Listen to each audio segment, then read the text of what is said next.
All right, so welcome everyone for our fourth in a series of virtual field trips. Hope this finds all of you doing well, staying safe, staying healthy, and hopefully this helps to keep you a little sane in the process too. I'm Inley. I work for the Pennsylvania Office of Audubon, and I get the fortune of seeing all of your lovely faces every week during our new virtual field trip series. This week, Debra Grim has graciously shared with us her time, her expertise, both as in her role as the membership chair for Juniata Valley Audubon Society, but also in her role with the Pennsylvania Native Plant Society, which she's going to tell you a little bit more about in a minute. But first, we just wanted to welcome all of you and remind you about where to find the schedule for these field trips. It's at pa.audubon.org/events. And Connie in our communications department, Connie Sanchez, is doing a phenomenal job of keeping that up to date. She's also helping to keep our recordings up to date. So if you look at the very bottom of this slide, pa.audubon.org, you can either follow that link directly, or if you just go to pa.audubon.org, click on the link for chapters and centers up at the top.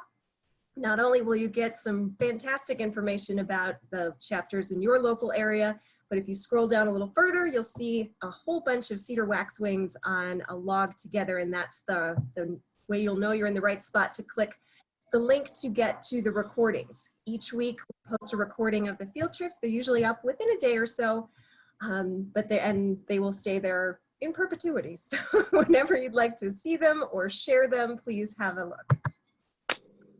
Just a few reminders for today. The microphone is muted during the field trip. That gives Debra a chance to talk without too much distraction. The chat box, which we just went over, down at the bottom of your screen on the toolbar, if you want to ask any questions, Debra's going to have the chat box open on her screen the whole time. So if you have questions about anything you're ask. And if your internet connection is struggling, it can help to turn off your computer, your camera. It won't change what you're seeing on the screen anymore. It'll just save some bandwidth and help keep it. And then last, then we'll have some time for Q&A for Debra. Next 2 weeks, we've got some wonderful presentations from Bucks County Audubon Society with a tour of their Honey Hollow location. And then the following week, we've got a really fantastic field trip on migration along the Kittatinny Ridge. So keep an eye out for those. If you or your chapter are interested in hosting a field trip, I've already started badgering some folks for late May and into June. But if you have an idea or someone you'd like me to badger on your behalf, just let me know. Hawk watches, we haven't seen any of those pop through yet. Really interesting partnerships like the one we had the very first week between Moon Lake and the Forestry Bureau of Forestry. Or if you've got some interesting stories about your GBBC or CBC adventures, the Great Backyard Bird Count or Christmas Bird Count adventures, that's an idea too. But for today, we have a fantastic field trip out to the Shenks Ferry Wildlife Preserve with Debra Grim. So without any further ado, I am going to pass over the remote control and let Debra take it from here. Debra, give me just 1 second to find you, and you should be in charge now. Okay. All right. I wanted to say hi to everybody, but now I'm going to turn off my video because my bandwidth isn't that good. And so that will help make the presentation hopefully go a little bit smoother. Oh, I can't find my button.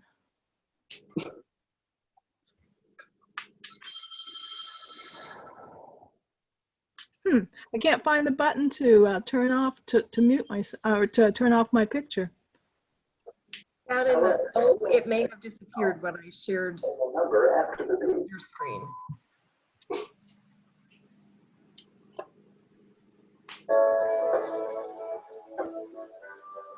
I guess I won't be turning off my picture. This is the Disney Loan Forgiveness Hotline, calling you with an important message for a recent... Whoever has their mic open, if you could mute yourself, that would be terrific.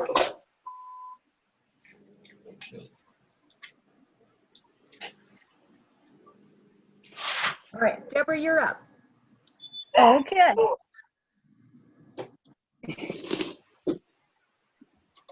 Try to get back to my slide.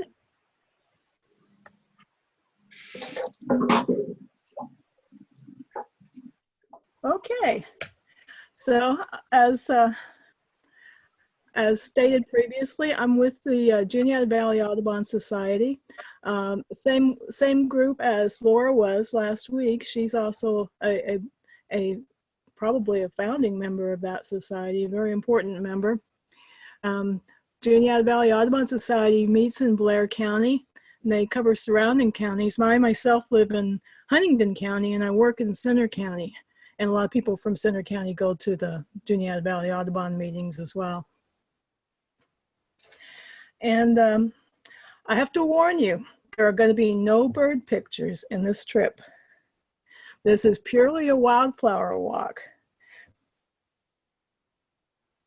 These pictures that I'm showing are from 2 trips that I made in April of 2008 and May of 2014.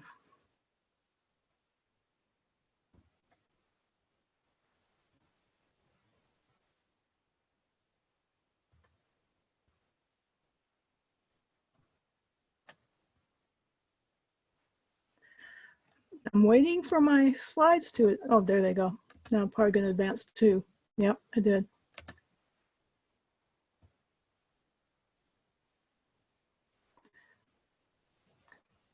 Deborah, if at any point you want me to be your trusty sidekick and do your advancing for you, that's fine too. Okay.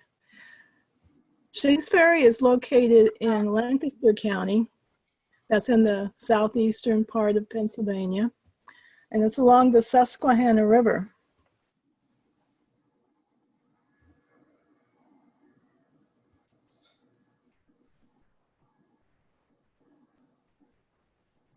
There aren't any really big population centers around it, and it can be a little bit tricky to find. But it's a very popular spot. A lot of people from Lancaster go there.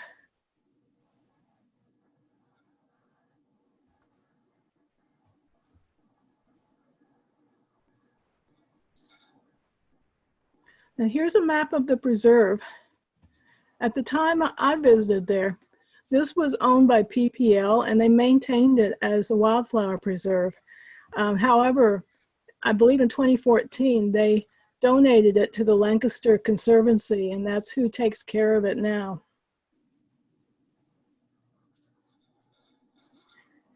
And the reason that there are no birds in this presentation is because when I went there, the wildflowers were so overwhelming that I never even looked up to see birds. I was busy watching the wildflowers.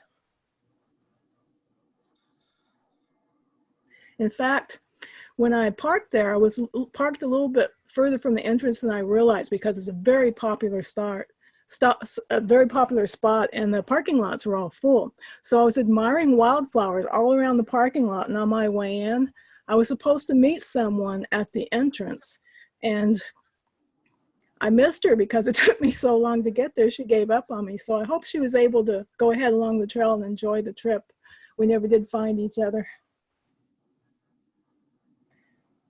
It's one from where I parked. You come down this road and park, and then you're almost right next to the trail, and you can do this 1 mile easy railroad grade walk. But sadly, since that time, there have been so many people in there with motor vehicles tearing up the landscape that they had to close that entrance. So now you have to park up here, and you can't go in the way I did. You have to walk about 3/4 of a mile. Am I off? Can you guys still hear me? You're all set, Deb. I found a way to do it from my end. Oh, okay. You turned me off. Great. Thank you. I thought maybe the whole thing had stopped. Can you guys still hear me okay? Yes. Okay. All right. Now that Lancaster Conservancy has it, they're planning to plant flowers along the way you have to walk in now, because it's not covered with wildflowers like the rest of the preserve is, to make it more interesting. But you have to walk in about 3/4 of a mile to get to the actual wildflower trail. So we can thank the motor vehicle people for that. And a couple of caveats. Of course, now people aren't encouraged to go there if they live more than 15 minutes away, which I don't think there are many people who do live within 15 minutes of this place. And they've closed the porta-john, or maybe even taken it away, to keep from people from getting infected. Also, another quarantine that people may be aware of is the spotted lanternfly. This part of Pennsylvania has been quarantined for 2 or 3 years because of the lanternflies. They're a very bad pest agriculturally and both in the yards. And I imagine they're probably at Shenks Ferry as well. And they're already laying eggs. They lay eggs all through up until October probably. And they'll lay eggs on your car or on anything that sits still long enough. So if you do go into that part of the state, you need to check your car before you go back home, because you don't want to take those things back with you.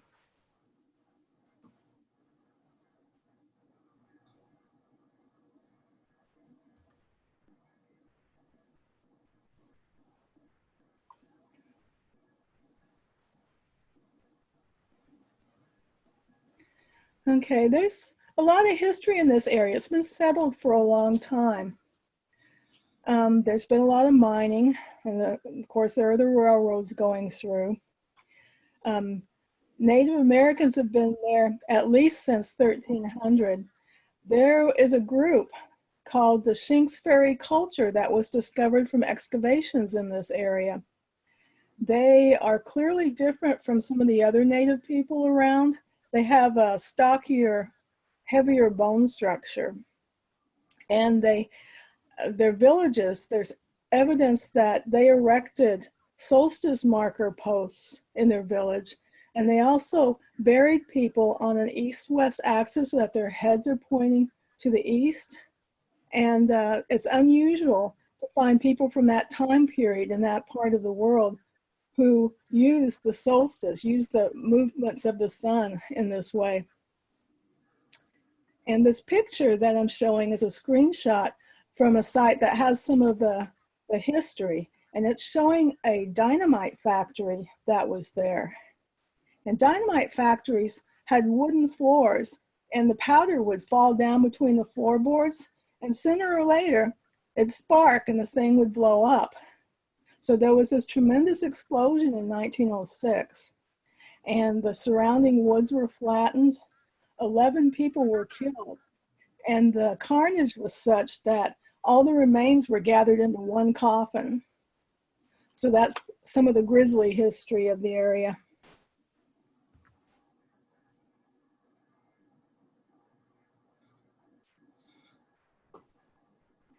This is some scenery along the way. Somebody had set up this flower bed with a sailing ship and this ocean background, so you get a little maritime experience before you actually get to the wildflower area.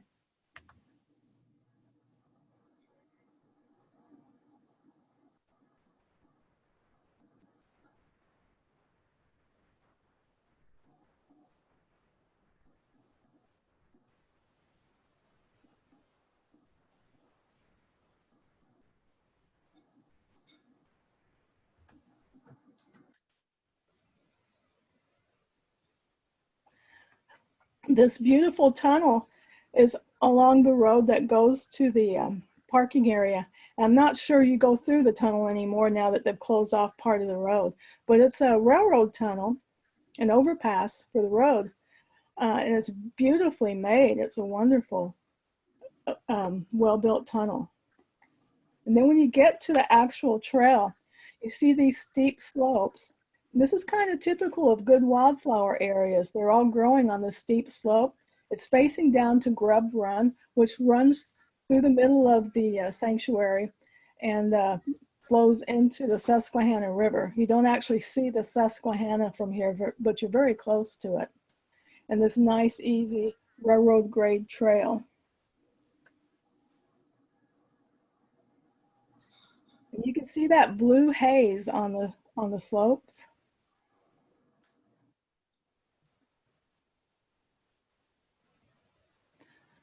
This is really taking a long time to advance, Kelly.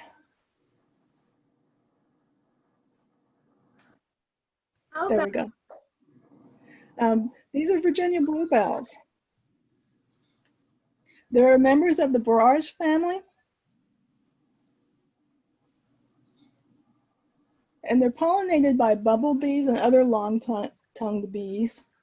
They're also visited by butterflies and even hummingbirds.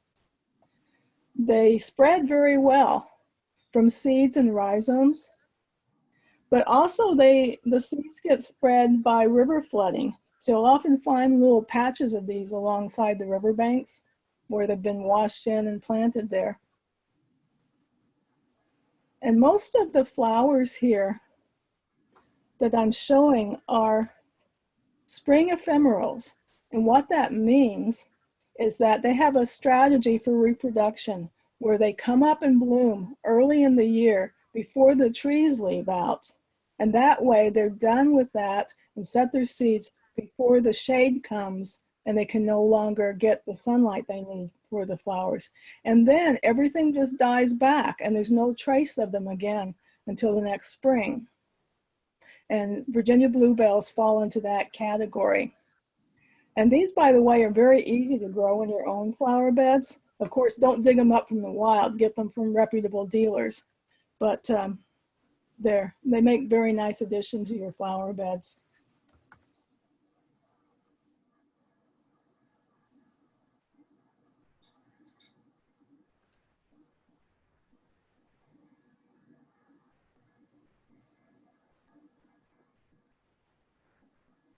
I just love that blue color. They're just wonderful flowers. They start out with pink buds, and then they turn this beautiful blue when they open. And then as they get pollinated and start to fade, they turn pink again.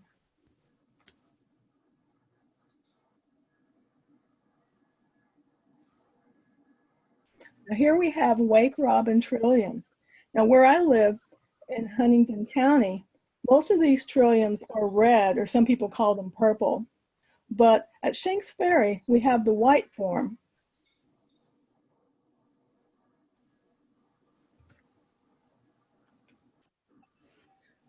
Another name for these flowers is Stinking Benjamin, because if you put your nose up to them, they don't smell very good. One of my friends said they smell like cat pee. And they're pollinated by carrion flies that are attracted to that kind of odor. Native Americans actually used the roots of these trilliums to aid in childbirth. And looking at these pictures reminds me that I used to see catalogs advertising where you could buy whole groups of these trilliums for a very cheap price. And that's because those were dug up out of the wild, which is an unethical thing to do. No one would think of doing that today, I hope. So you can buy these from reputable dealers. There are all kinds of trilliums. They're beautiful. And some of them are easy to grow. But you can expect to pay a little bit more than that cheap price they used to offer them, because to grow a trillium to flowering size from seed can take anywhere from 5 to 15 years. And that's true of a lot of the wildflowers that I'm going to show you. It's not true of the bluebells. Those can grow pretty quickly from seed. But these take a while. And they're definitely worth the price.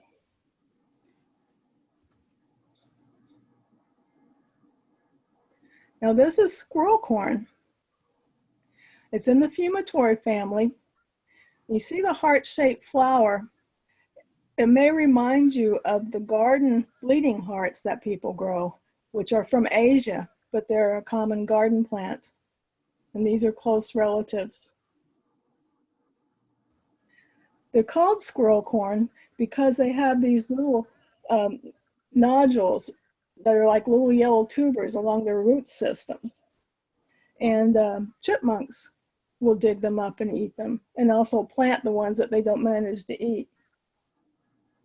And they have toxic leaves.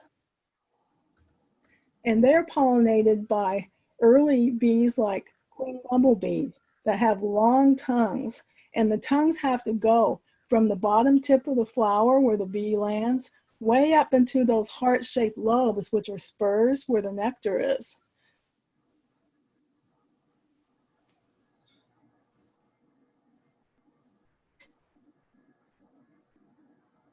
And notice how round those lobes are. Then you see a close relative, Dutchman's breeches. The foliage is very similar, the flowers are similar, but you see their lobes are sharp and pointed and even longer. And the bumblebees will land on that yellow collar at the bottom and reach their tongues up into those spurs. And the reason these are called Dutchman's breeches is because they're supposed to look like lines of pants hanging on the line from their legs. So the yellow parts are the waists of the pants. Deborah, we had a quick question about the squirrel corn. Is it always white? It can vary in color. It can be kind of pinkish. Great, thanks.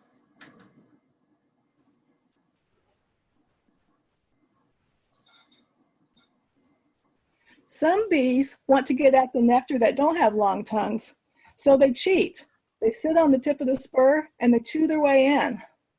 And of course, that doesn't help the plant get pollinated.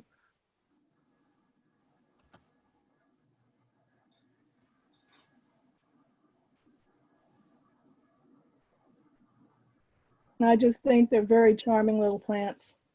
And the name is charming too.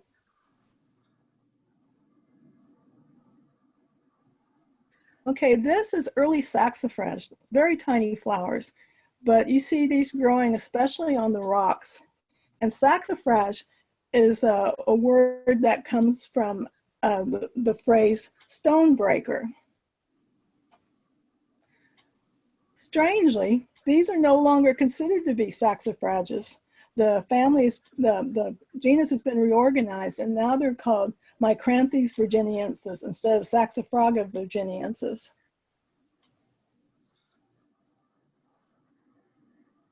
And I've read that the reason they have hairy stems is to keep insects from crawling up to the flowers because they'd rather have winged pollinators, but that sounds kind of iffy to me. But they are beautiful little flowers.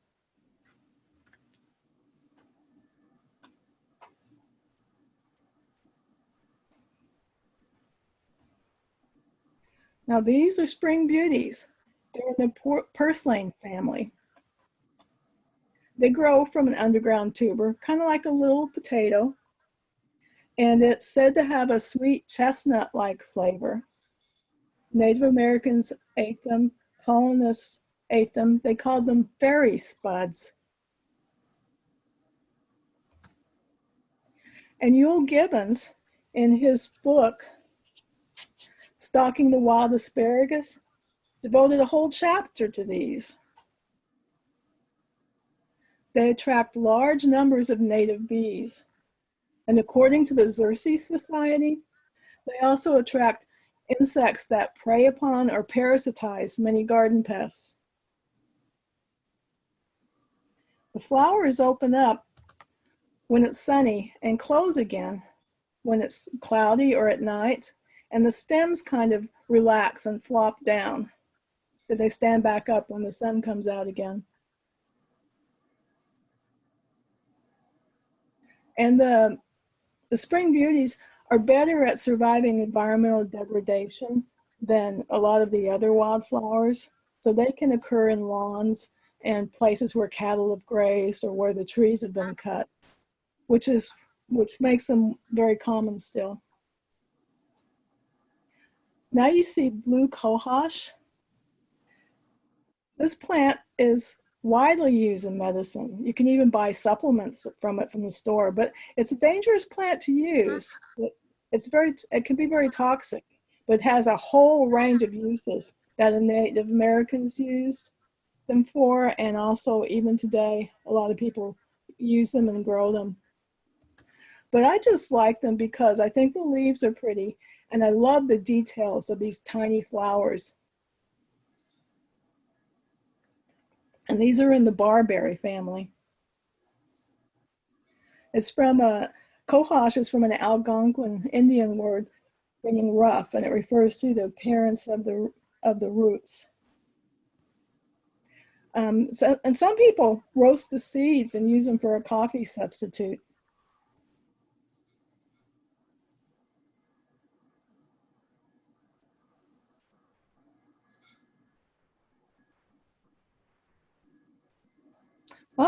These are some of my trail buddies when I went down there. Maggie Harlan on the left is a former president of the Pennsylvania Native Plant Society. And if you haven't heard of the Pennsylvania Native Plant Society, you can go to their website, which is panativeplantsociety.org, or just Google on Pennsylvania Native Plant Society. Maggie's a fervent gardener of native plants. The Plant Society encourages that. They want people to use native plants in their landscapes. They have a plant sale every year, although this year, sadly, it's canceled because of coronavirus. They have a fabulous website with all kinds of information. They list sources of native plants. They have a calendar of the plant sales in the state. They do field trips and just all kinds of great information. So be sure to visit their website. And it's for everyone in Pennsylvania. So it's easy to join. You can join online.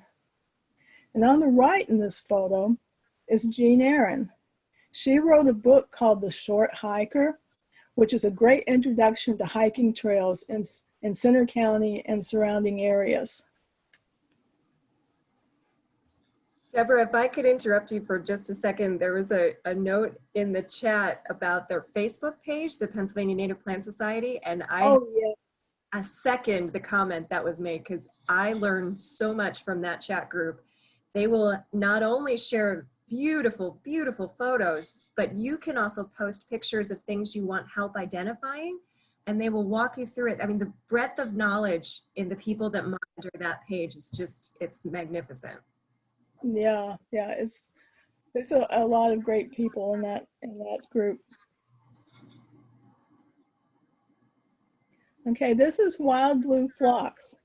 And you know, the garden phlox that we grow is from a native species, not this one, but a closer related one. But this phlox it's fragrant, and it attracts all kinds of butterflies. The roots are eaten by rabbits and voles.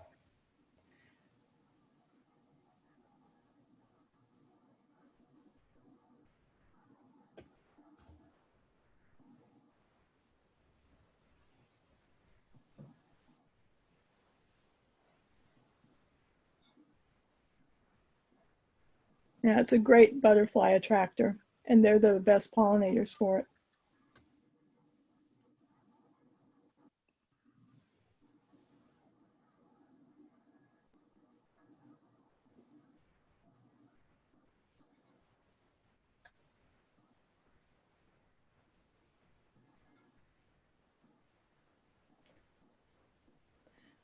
These are related to carnations.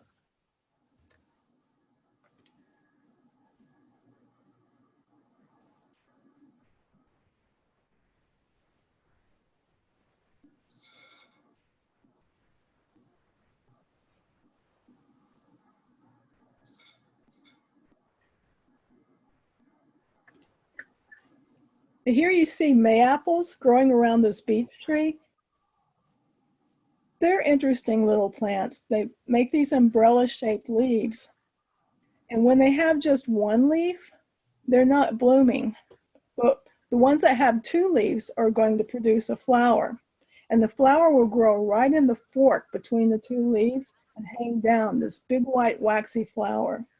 And it blooms in May, which is why it's called May apple. But the fruit doesn't appear until about June. And the fruits are actually eaten by box turtles. People can eat them too and put them into jellies is what most people do. But all the rest of the parts of the plant are poisonous. And so they don't get grazed a lot by deer, and they spread and make these wonderful ground covers about a foot and a half tall. They're also in the barberry family.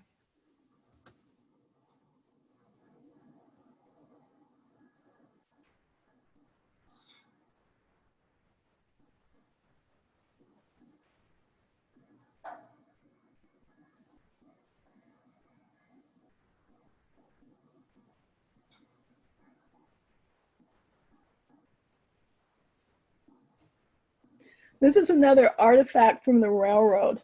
This helped hold up the tracks, keep them from going down into the river. And I think the line that went across that overpass came across here as well.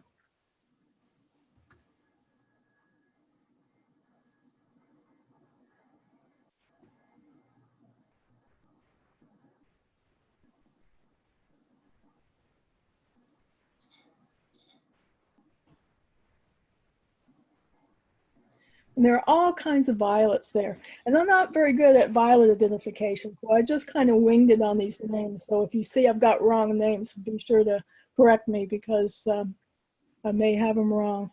But this is a common blue violet. And violets come in so many colors and species. These nice white ones. And the common blue violet also comes in a bicolored form.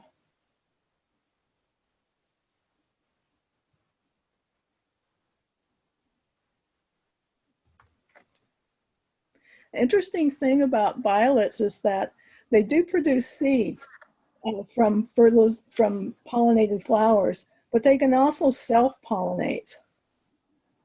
So they don't necessarily need insects to help them. And here are some yellow ones. There's just all kinds of violets, and they hybridize, and so it's not always easy to identify them.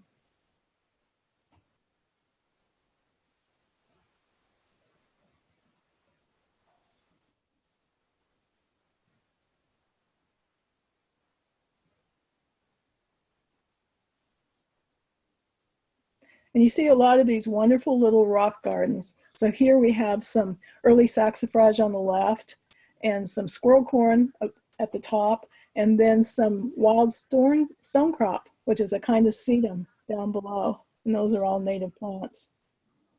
And you see a lot of beautiful vignettes like that.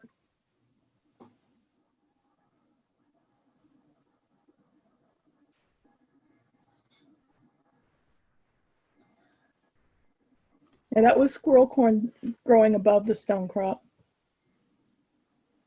I think that's the plant that you're asking about, Cassie. This trillium, the plant above the stonecrop, was the squirrel corn. Oops. That trillium photo, I meant to have up with the other photos. It got inserted in the wrong place, it looks like. But an interesting thing about trilliums and about the squirrel corn and the Dutchman's breeches is that their seeds are often planted by ants. Their seeds have little fleshy pieces on them called elaiosomes, and the ants collect the seeds, take them back, chew off the elaiosome. It's kind of a fatty, fleshy kind of extension of the seed, and then throw the rest of the seed into their little waste piles, which effectively plants them. So that's kind of an interesting way for them to move around.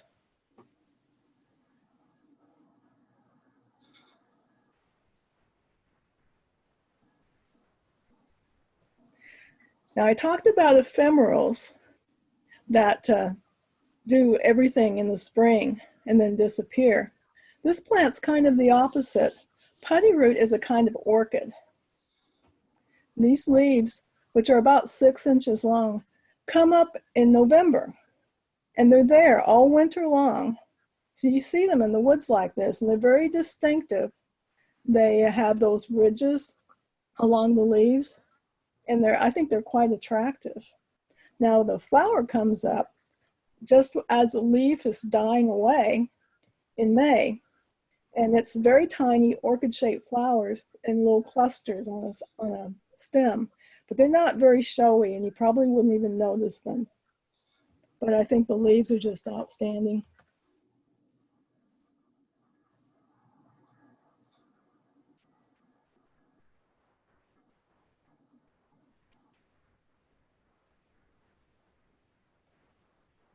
And then these darling little lilies, trout lilies.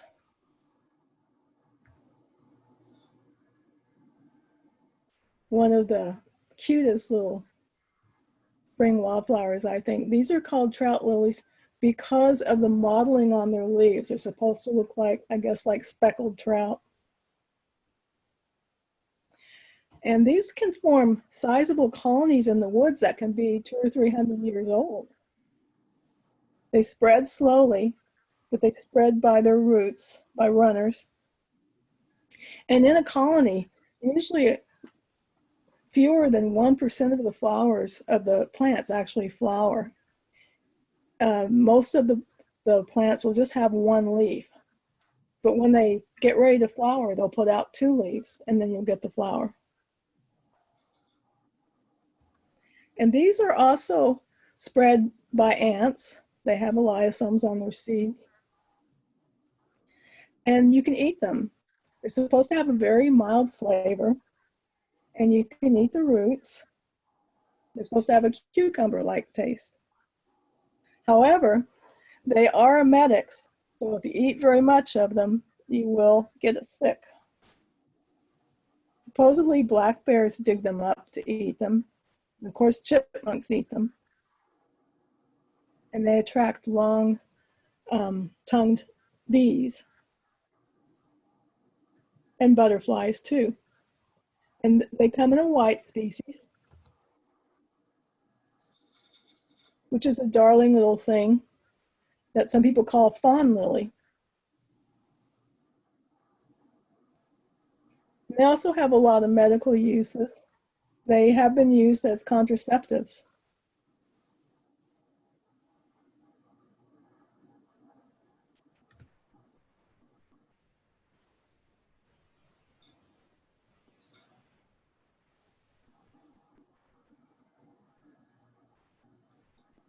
This is bloodroot. It's a member of the poppy family. And the way that it grows is, I think, is very attractive. The leaves come up and they're all folded around the flower stem. And then as the flower expands, the leaves open out, and you get this beautiful flower. And then it fades away, and the leaves spread a little bit more, then eventually die down. And they're visited for pollen by bees.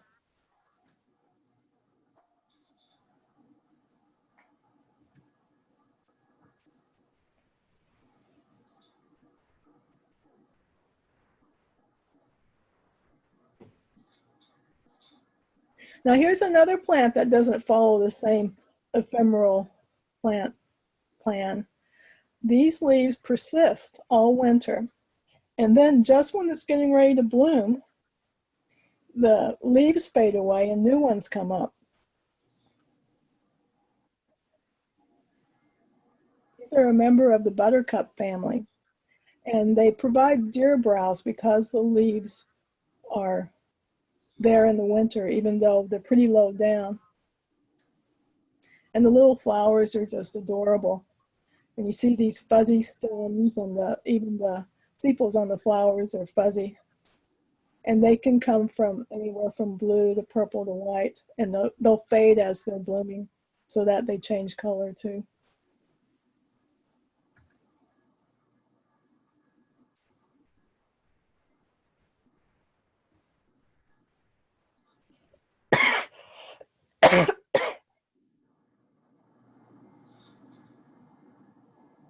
Oh, I just noticed a question about the putty root orchid, why it's called that.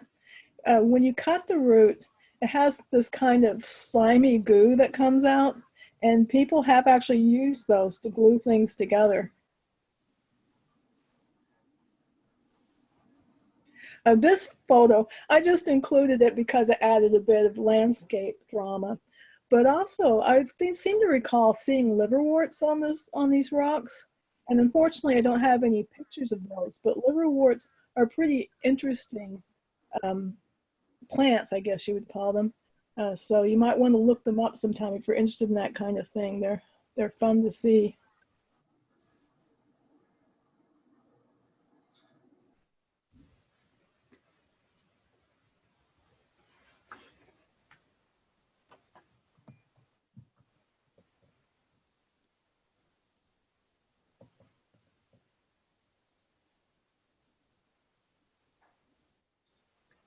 And I thought you might want to know what kind of wildflower guides I use. I principally use Newcomb's Wildflower Guide. It's been around for a long time, and it's used pretty much all over the Northeast and down to Pennsylvania. It's a key. So you look at a plant and you follow characteristics like how the leaves are arranged or how many flower parts there are, and that will get you to the name of the plant. And if you're not into that, then this Wildflowers in the Field and Forest is a color key. So you go through, you look in the section of the flowers that are the right color, yellow or white, and find your flower by the picture, and it has beautiful color pictures. And by the way, with the Newcombs, if you have the one with the old yellow cover, it's exactly the same book. For some reason, they decided to put it out with a new cover, but it's not updated or changed or anything.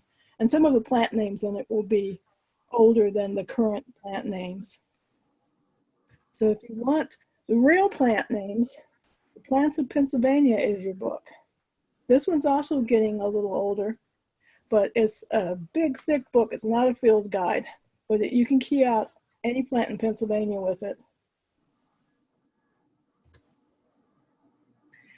And the same people who wrote that book also made this website, the Pennsylvania Flora Project. What I like about this website, it's not a plant key and it's not a picture database, but it has lists of plants, and you can do a search on your county and get a list of every plant that grows there, both native and non-native. Here are some of the resources I use. There's the official website for Lancaster Conservancy, and that has the map and directions how to get there and tells you about the state of things at the preserve. And then there's a nice magazine article that talks about visiting the preserve. And then that photo I showed you of the dynamite factory is on this photo essay by Michael Froyle. And then the information about the Shenks Ferry people, the natives who lived in that area, is at this Roots website. And that's what I have. So are there any questions?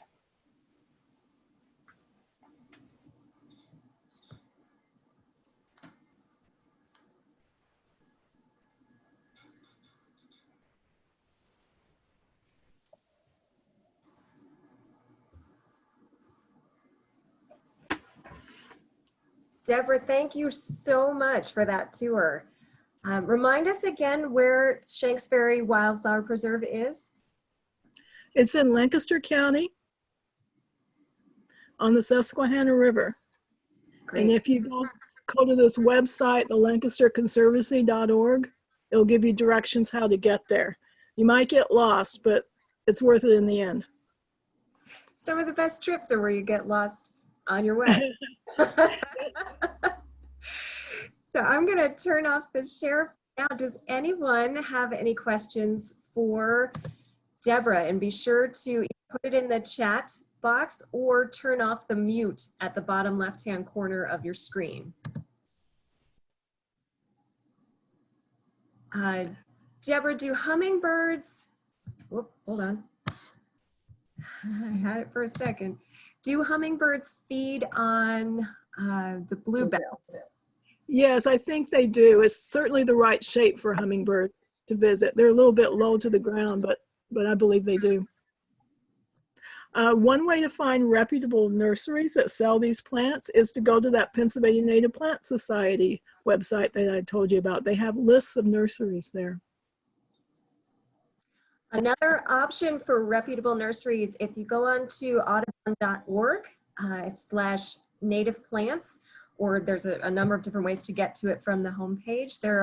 You can type in your zip code into the native plants database, and it will not only pull up a full list of native plants that are good for your region, but you can also sort them by the birds you want to see, the type of fruit or nectar or seeds you'd like to have, or even the size of the plant, tree, shrub, herbaceous, annuals, perennials. And then you can get that list printed, and you can also find a list of native plant nurseries in your area. Can I ask a question? Can you hear me? Sure can. Yes. It's Priscilla. I don't even see my photo anywhere, so I don't know if you can hear me. I just have a question. Does anyone know if bugleweed is native? It's not. It's not. Okay, that's what I wanted to ask. Great question. Oh, Prairie Moon Nursery. That's another great one, especially if you're looking for something to get delivered in this time. That'd be great, Yes. Roseanne.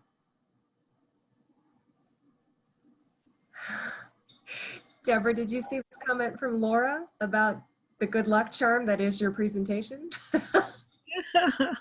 The good luck charm that is my presentation.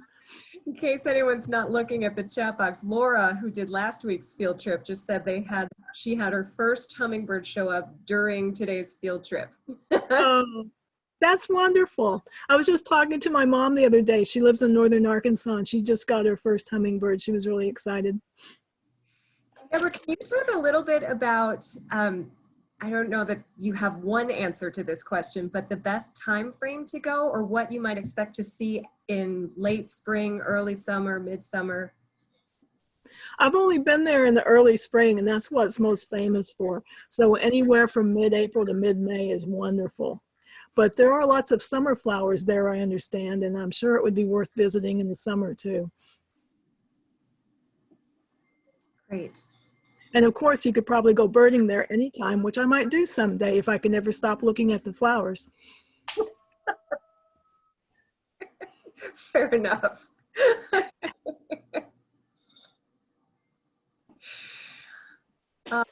Terry, that's a great question.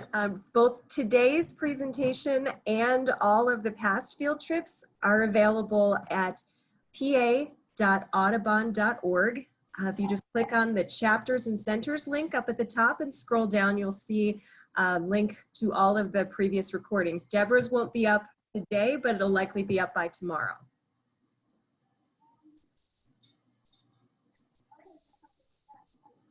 Deborah, how did you learn so much about the wildflowers? How did you get into IDing and visiting? Oh, I've been into wildflowers for so long. When I was in college, I took plant taxonomy courses, and just everywhere I go, I'll take plant courses if I can get them, and I'll go out with my field guide and learn the flowers. I got into flowers long before I got into birds. I've only been birding for probably about 20 years, and I've been in the wildflowers since I was in college.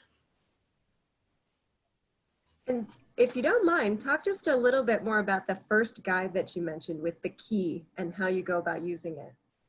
Oh, Newcomb's Wildflower Guide.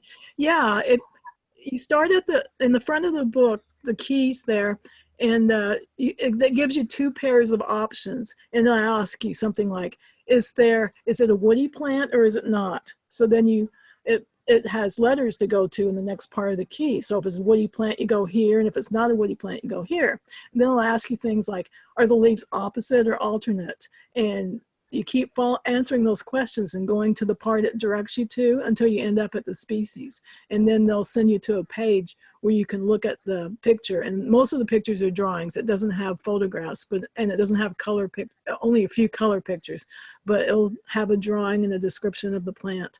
And usually you can get there to what the plant is. And it's not a technical guide. So if you do use that Rhodes and Block, then you might need a microscope to answer some of the questions. But Newcomb's is designed to be used out in the field by regular people. I love that, by regular people. Samuel, based on Deborah's comments and the chat, I don't think anyone on this call has been there in the fall yet. So if you go, please let us know, send us some pictures, let us know what you see. Yeah, I would think that at the very least you should find beach drops growing under the beech trees in the fall. So I think it would be worth a visit. That's awesome. Well, Deborah, I can't thank you enough. You've inspired at least one artist from the chat box who has taken screenshots of your photographs and she's planning Oh, to sketch them. You inspired a hummingbird visit. And who I'll knows? take credit for that. Who knows how many people will be visiting the Lancaster Conservancy's Shenks Ferry Wildflower Preserve once we're able to go again. So I can't thank you enough for sharing your expertise with us and sharing this beautiful location. I've never been there. I can't wait to go. I've heard of it, but have never been there. So Yeah, it's one of the most famous wildflower areas for spring in this part of the country. fantastic. Well, you're getting tons of thanks in the chat box, and I'll add my thanks to that and invite everyone to our field trip next week with the Bucks County Audubon Society touring their Honey Hollow facility. So really excited to see that one. Deborah, thank you so much. Everyone, thanks for joining us and have a lovely week. And we'll see you again soon. And Rosanna's giving you thumbs up and waves. Thank you for having this series. I've enjoyed it so much. Yes, thank you. You're welcome. Bye, everyone.